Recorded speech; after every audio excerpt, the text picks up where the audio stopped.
جن لوگوں کو اللہ پاک نے مال دیا ہے وہ اپنے مال کا کچھ حصہ، جب سے میں نے یہ حدیث پڑھی ہے کہ معراج کی شب نبی پاک علیہ الصلوۃ والسلام نے جب جنتی محلات کا مشاہدہ فرمایا تو وہاں نبی پاک علیہ الصلوۃ والسلام نے دیکھا کہ قرضے کا ثواب وہ 18 گنا اور صدقے کا 10 گنا. تو اس کی وجہ بھی بتائی گئی کہ علماء نے لکھی کہ قرض صدقہ تو بعض اوقات بہت سارے لوگ مانگ رہے ہوتے جو ضرورت مند نہیں بھی ہوتے، قرضہ عموماً ضرورت مند ہی مانگ رہا ہوتا ہے.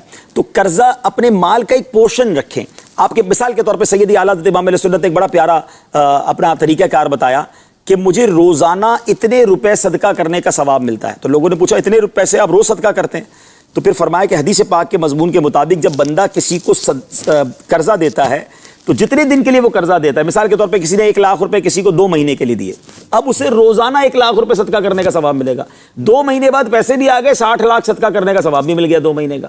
اور اگر کوئی اس پیسے کو ٹائم پہ نہ دے سکا اور آپ نے اسے اور ٹائم دے دیا تو اب یہ ثواب ڈبل ہو جائے گا. اب روز کے 2 لاکھ روپے صدقہ کرنے کا ثواب مل گیا. تو اب اگر ہم اتنا صدقہ تو نہیں کر سکتے، تو اگر اپنے مال کا ایک پورشن ہم قرض کے لیے رکھیں اور قرض دیتے رہے، واپس آ جائے پھر کسی کو دے دیں. تھوڑے پیسے الگ ہی رکھ لیں اپنے اکاؤنٹ میں، ایک چھوٹا سا پورشن بنا لیں ایک لون کا. اب وہ لون اسی میں چلتا رہے گا، آپ کو اتنے صدقے کا روز ثواب مل رہا ہے. تو اگر یہ مائنڈ سیٹ بن جائے، اس سے غریبوں کا فائدہ ہوتا ہے، کیونکہ قرض کو فروغ ملنا چاہیے. لوگ اب اتنے سنگ دل ہو گئے کہ پیسے دے کر بھی کہتے ہیں میرا نفع کیا ہے. کیونکہ یہ سود کی جو مذمت کی گئی نا، اس کی ایک بڑی وجہ یہ کہ بندہ ہر چیز میں نفع ہی ڈھونڈ رہا ہوتا ہے. وہ اگلا مر رہا ہے، پریشان ہے، لیکن اس کو قرضہ دیتے ہوئے کہیں گے مجھے نفع کتنا دو گے.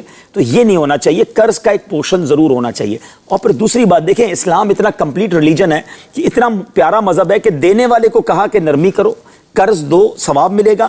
اور لینے والے سے کہا کہ جب وقت پورا ہو جائے تو لوٹاؤ، نہیں لوٹاؤ گے تو گناہ شروع ہو جائیں گے. روزانہ گناہوں کا میٹر ہوگا. وہاں جو بڑی خطرناک ایک انداز ہے کہ لیتے وقت انداز اور ہوتا ہے، منتیں ہوتی ہیں، سماجتیں ہوتی ہیں، اس کے بعد ایسے غائب ہوتے ہیں کہ نہ فون اٹھاتے ہیں نہ جواب دیتے ہیں، پوچھو تو برا لگ جاتا ہے. تو یہ نہیں ہونا چاہیے. اگر میں آپ کو ایک مشورہ دیتا ہوں، انسان ہے، پریشانی ہو جاتی ہے، آپ نے کسی سے قرض لیا نا، وقت آ گیا ہے اور آپ کے پاس نہیں ہے، آپ اگنور نہ کریں، فون نہ اٹھانا چھوڑ دیں، بلکہ آپ خود چلے جائیں اس کے پاس کہ بھائی آپ کا ٹائم ہو گیا ہے، مجھے دینا تھا، میں پریشان ہوں، مجھے تھوڑا اور ٹائم دے دیں، میں تھوڑے تھوڑے کر کے دے دوں گا. وقت مانگے، فیس کریں. جب آپ غائب ہو جاتے ہیں، آپ نہیں جواب دیتے، تو اس سے بڑا نقصان پتہ کیا ہوتا ہے کہ اب لوگ قرض دینا چھوڑ دیتے ہیں.